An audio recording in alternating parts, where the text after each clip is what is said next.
నర్సీపట్నం పట్టణ పోలీసులు సమర్థవంతంగా పనిచేసి ఒక భారీ దొంగతనానికి సంబంధించిన కేసును ఛేదించారు.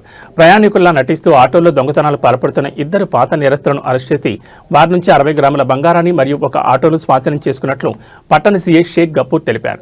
గత నెల 31న దేవాడ త్రివేణి అనే మహిళ నర్సీపట్నం ఆర్టీసీ కాంప్లెక్స్ వద్ద ఆటో ఎక్కి తన ఇంటికి వెళ్లారు. ఇంటికి వెళ్లాక తన బ్యాగ్లో ఉండాల్సిన 60 గ్రాముల బంగారు ఆభరణాలు మాయమైనట్లు గుర్తించి ఈ నెల 5న పోలీసులకు ఫిర్యాదు చేశారు. రంగంలో దిగిన క్రైమ్ టీం దర్యాప్తు చేపట్టింది. శుక్రవారం తొలి రోడ్లో వాహనాలు తనిఖీ చేస్తుండగా అనుమానాస్పదంగా కనిపించిన అనకాపల్లికి చెందిన సత్యవతి, షేక్ చాంద్ పాషాలను అదుపులోకి తీసుకున్నారు. విచారణలో వారు తామే దొంగతనం చేసినట్లు అంగీకరించారు. వీరిపై గతంలో మల్కాపురం, చోడవరం, గోపాలపట్నం స్టేషన్లో కూడా కేసులున్నాయని సీఐ వివరించారు. నిందితులను రిమాండ్కి తరలించినట్లు ఆయన పేర్కొన్నారు.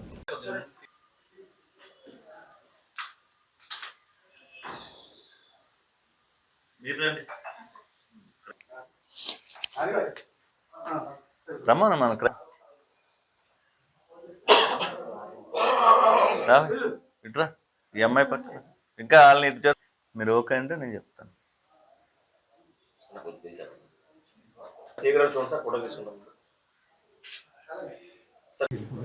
పెండింగ్ లో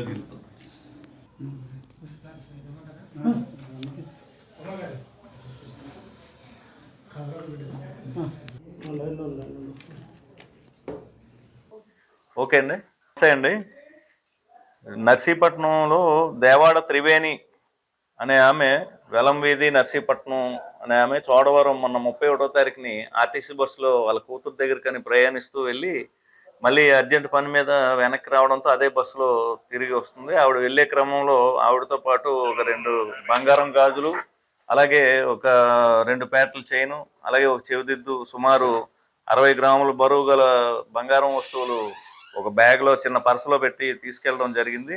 ఆవిడ మళ్ళీ తిరిగి అదే బస్సులో నర్సీపట్నంలో దిగి నర్సీపట్నం ఆర్టీసీ కాంప్లెక్స్ దగ్గర ఒక బయట ఉన్న ఒక ఆటోని కో ప్యాసింజర్స్తో పాటు ఎక్కడం జరిగింది. ఆ తర్వాత ఆవిడ ఇంటికి వెళ్ళి చూసుకునేటప్పటికి ఆవిడ బ్యాగ్లో ఉండాల్సినటువంటి వస్తువులు ఏవైతే ఈ 3 వస్తువులు ఉన్నాయో సుమారు 60 గ్రాములు గల బంగారు వస్తువులు దొంగిలించబడినట్టుగా ఆవిడ గమనించి మనకి నిన్న అనగా 5వ తారీఖుని మనకి ఫిర్యాదు చేయడం జరిగింది. దాని మీదట మేము ఎఫ్ఐఆర్ నమోదు చేసి నేను మా crime team Satish Kumar and Nani and Narendra అనే ఒక స్టాఫ్ని అందరినీ కూడా ఒక టీమ్గా ఫామ్ చేసి మొత్తం అంతా కూడా మేము వాళ్ళ గురించి గాలించడం జరిగింది. మేము దర్యాప్తు చేపట్టిన తర్వాత మాకు ఉన్నటువంటి సమాచారం మీద, అలాగే మాకు వచ్చిన ఇన్ఫర్మేషన్ మీద మాకు కొంతమంది వ్యక్తులు ఇక్కడ నర్సీపట్నంకి వచ్చి ఆ దొంగతనం జరిగినట్లుగా తెలిసింది. దాని మీద ఇన్ఫర్మేషన్ మేము కలెక్ట్ చేసుకొని ఈరోజు ఉదయం మనకి గాడి సత్యవతి అలియాస్ శాంతమ్మ, అనకాపల్లికి చెందిన ఒక ఆవిడ, అలాగే షేక్ చాంద్ బాషా సన్ ఆఫ్ మస్తాను, ఆయన కూడా Anakapalli, native of Rajahmundry area, వాళ్ళిద్దరూ కలిపి ఒక ఆటోని హైర్ చేసుకొని ఆటోలో ప్రయాణికుల్లాగా వస్తూ వాళ్ళతో పాటు ఎక్కిన ప్రయాణికుల దగ్గర ఈ బంగారం దొంగిలించడం అనేది వాళ్ళకి ఒక అలవాటైనటువంటి వృత్తి. ఈ దొంగిలించడంలో వారు ఇదివరకు కూడా ఒక 5-6 కేసులు గోపాలపట్నం, చోడవరం, మల్కాపురం తదితర ప్రాంతాల్లో కూడా ఉన్నాయి.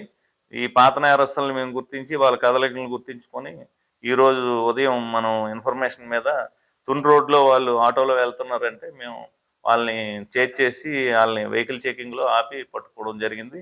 ఏదైతే బంగారం ఉందో ఈ 60 గ్రాముల బంగారం, 2 గాజులు, అలాగే ఈ మెడలో 2 పేటల చైను అండ్ చెవిదిద్దులు కూడా మనం ఇంటాక్ట్ ప్రాపర్టీని రికవర్ చేయడం జరిగింది. ఇప్పుడు ఈ ముద్దాయిల్ని మనం కోర్టుకి రిమాండ్ నిమిత్తం పంపిస్తున్నామండి. కేసు ఇంకా దర్యాప్తులో ఉంది.